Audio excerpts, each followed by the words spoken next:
আপনারা যারা এমপিওভুক্ত শিক্ষক রয়েছেন তাদের বেতন বাড়ছে। জি, আপনারা ঠিকই শুনেছেন, এমপিওভুক্ত শিক্ষকদের বেতন নিয়ে সুখবর রয়েছে এবং এমপিওভুক্ত শিক্ষকদের কিন্তু বেতন বাড়ছে। এটা আমার কথা না, দৈনিক জনকণ্ঠের একটি নিউজ তারা করেছে।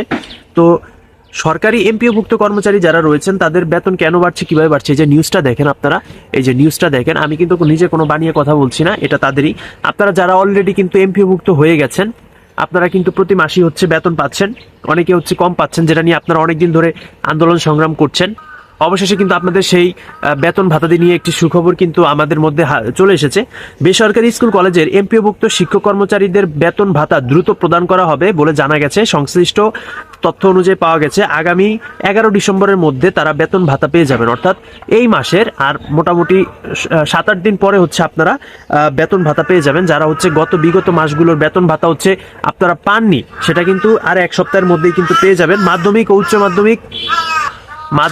মাধ্যমিক মাউসি 1 ডিসেম্বর নিশ্চিত করেছে যে নভেম্বর মাসের বেতনের প্রস্তাব শিক্ষা মন্ত্রণালয়ে পাঠানো হয়েছে। একই সঙ্গে প্রস্তাবটি অর্থ মন্ত্রণালয়ের ও পাঠানো হয়েছে। তবে আইবাসের কয়েকজন কর্মকর্তা দেশের বাইরে থাকায় বেতন ছাড়ের প্রক্রিয়া স্বাভাবিকভাবে তুলনামূলক কিছুটা দেরি হচ্ছে। প্রতি মাসে এমপিওভুক্ত শিক্ষকদের বেতন বিল প্রতিষ্ঠান প্রধানরা অনলাইনে দাখিল করেন।